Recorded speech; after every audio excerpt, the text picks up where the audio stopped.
Hey, hey, it's Pika over here in Singapore, and it is the Night Owl episode 138. Man, every time I say that, every time I think about, how many episodes I've done, it kind of blows my mind a little bit. And no, it's not professional sounding, and no, it's not all like, done up. This is live and just simple as hell. And I'm happy to do it. I'm so happy to do it. So basically, it is Saturday morning, because it's 1 in the morning over here. But this is the podcast for Friday night, and I am happy with the way the day went. I woke up super early, at about 6 o'clock in the morning, and made brownies. Brookies to be exact, because it's like a cookie layer on the bottom, and then it's brownies on top. So, yeah, I was actually really proud of myself. I should have done it the night before. I'm not really good about, waking up early, but somehow I managed to wake up early, and it worked out. So I made that. I had a conference call at 7:30. Great information from my girl Cheryl, who was able to give me a little more direction. She asked questions, I asked questions. That's how it works. We do really well together. Our energies really just like light each other up, and it's just fireworks. I'm excited. Anyway, so I have a little more direction about my own business, and I got some stuff I need to go ahead and put into practice now, so that come the new year, it becomes easier. It's easy at that point, and then I can add new things. So that is the plan. I'm not going to tell you what all it is, because I want to do it and then tell you. So then I can actually say, yeah, I did it, instead of putting, something out there that I don't know if I'm able to do or not. I just want to go ahead and do it first. You know what I mean? So, went to work, came home from work, picked a little bit up, ran home, changed clothes, picked up the brownies out the oven, because I let it to cool in there. And then we walked down to my uncle's house, had a little Christmas party with all the little cousins. And let's see. From there, we walked back home, dropped everything off, changed clothes, went out to Clark Key. And yes, I dragged my little one with me. Now, the reason being, I am now involved in a great new enterprise, which deals with music. And all of my close contacts and friends are in the club business or are DJs. So I felt the need to show my face again, especially when I found out that my favorite DJ is actually spinning at my favorite club. So I figured, let me go kill two birds with one stone, go see them all, remind them that I exist, basically, water that friendship a little bit, and take care of my network. So that's what I want to talk to you about today, the network. I think I talked to you about community before and how it takes a village to raise a child, and I really believe that, people should come together over a cause and support each other. Now, in a variation of that same concept, I want to talk to you about networking. For me, because of my background, because I've moved all over the world, I've lived everywhere. Most people go to places on vacation. I freaking end up living there. It's not a bad thing. It's just different. And it was terrible growing up, because all I wanted to do was fit in. All I wanted to do was find my place in high school, and I ended up being the nobody, the wallflower for most of my life. I was one picked on. I was one they came to for homework, but other than that, they didn't know I existed. Now, I wish there was a glow up story like, She's All That or The Duff, but nope, I didn't get all that. Because I didn't grow up with any of those people, and I was always the new girl.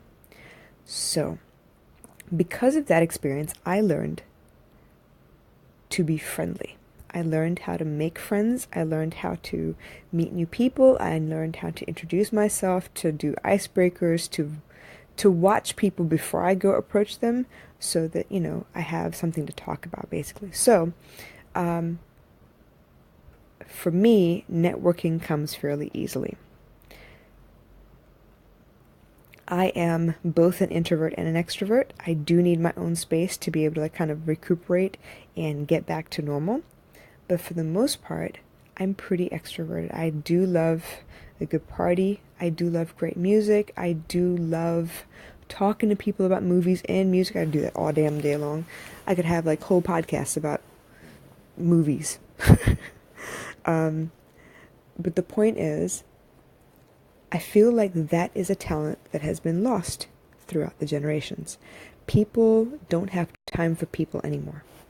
If you don't send a text message and get a reply back in the next 5 seconds, you tend to get pissed off and oh, well, fine, I guess you're not, you don't feel me or whatever. People have lost the the art of conversation. They don't know what to do. They don't know how to talk to each other anymore. It's like if there isn't a moderator, mediator, a facilitator of some sort, people don't know how to talk to each other, man. Like, obviously, Tinder is out there and you know exactly what you're going to get if you get on Tinder. That's the whole point of that whole damn platform. You're trying to get hooked up with somebody, right? If you're on Instagram, you're trying to get likes, you're trying to get comments, you're trying to get shares. So people know what they're trying, like what the end goal is. Whereas in a conversation, there really is no end goal. You just striking up conversation. You're getting to know people. Or they're good at starting off, but they don't know how to hold a conversation. They don't know how to continue a conversation. They don't know how to close a conversation and pick it back up later.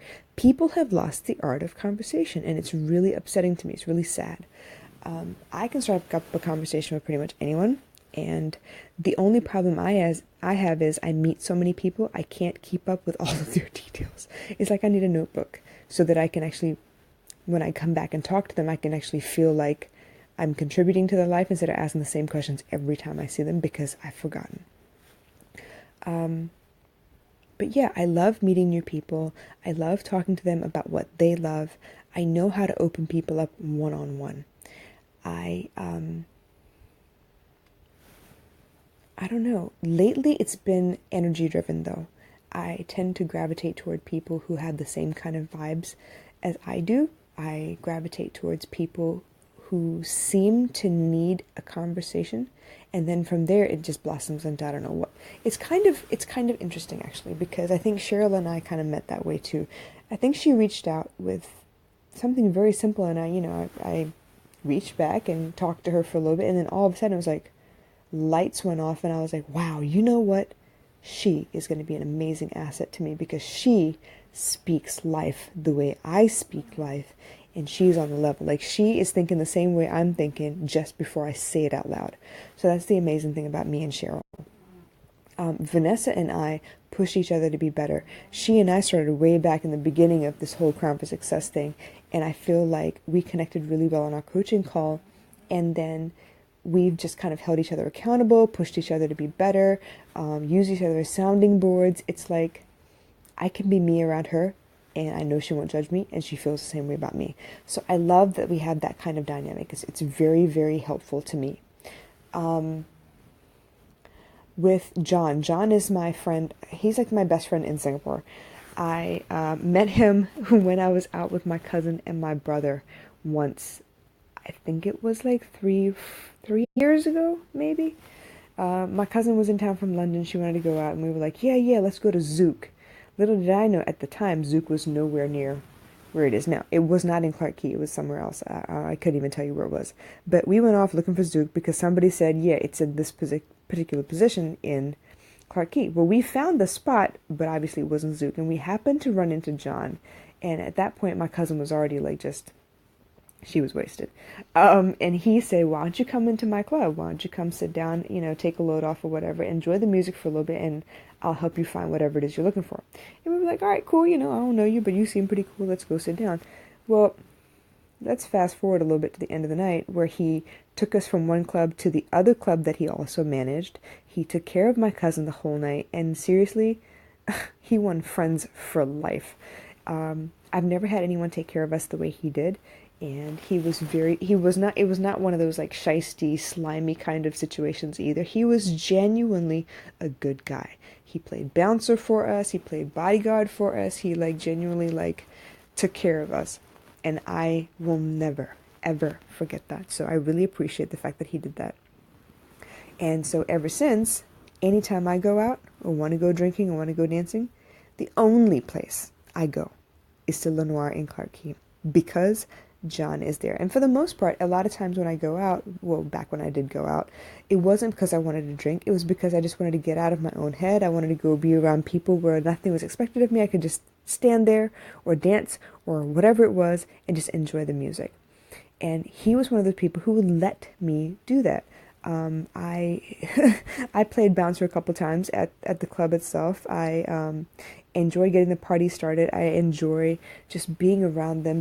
I can literally stand against the wall behind the DJ booth outside and just listen to the music the whole night, not bother nobody, you know, and just be totally happy. It's one of those places where I feel at home, and people, I mean, the bartenders and the service people will, stop by and say hey or whatever, and how are you, and check on me. But for the most part, I don't need nothing. I don't need a drink in my hand. I don't need people to feed me shots. None of that stuff. I'm there to kind of get out of my own head. And the music does that, the atmosphere does that. And for me to be a fly on the wall and just watch everybody, it really helps me. So for him to have let me do that means that he respects who I am, even if he doesn't understand why it is I do what I do, which is cool. And those are the kinds of people I need. Now, the other thing about John is he is also a DJ. He's been in the club scene for many, many, many years now in Singapore, and he knows pretty much everyone. So the fact that he considers me his sister is a big deal. And the fact that he will, if I ask him for anything, he'll put me on. I know he will. And that's the thing. I am here to create a network. I'm here to build friendships because I don't want to start off by asking you for something. That's not who I am. I want to get to know you first. I want to be your friend. And, I may not be able to ask you for, they might not be anything that I need from you. There might be something that you need from me, which is fine too. But I'm there first and foremost to build a friendship. And I think that's really important. I think people are too quick to, let's contact an influencer and get him to do this for me. And let's, DM this person and see if they can like for like and follow for follow and all that crap. That's not who I am. I don't want to ask you for anything. I feel sheepish and guilty to ask you for anything. And that goes for any facet of my life. That's just who I am. I don't like asking for help. I will if I have to, but that's only after I've exhausted every other option. But in business, I feel like you need people that love you for who you are just because. And then, if they're able to offer something great, if not, that's fine too, but that's another person that you can use for word of mouth advertising. And that's something that I'm looking for with my brand. So for me, as I build this brand, I feel like talking to people, getting people to buy into who I am, if they like me, they'll do anything I ask. For the most part, within reason. Obviously, I'm not going to ask for the moon and the stars. I'm more than likely going to ask, hey, would you be interested in something like this? Like, it's more like market research, and they're willing to give me answers on it. And I think it's worked well for me so far. Like, I don't have a product to show or anything, but any idea that's occurred to me and I've been able to put in front of these people, they're like, yeah, okay, well, when are you going to do it? Let's go do this. I'm ready. Where do I... And they're ready to buy into it. And I love that. I love them for it. But that's what I think is important in a network.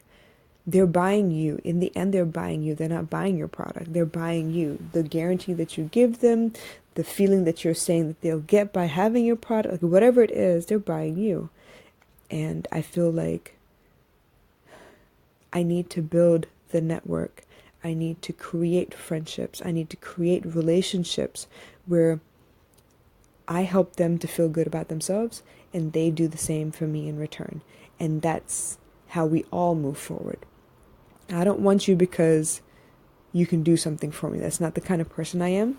I want you around because I like who you are. You vibe with my vibe. You have the same values that I do, and that's enough for me. That's good enough.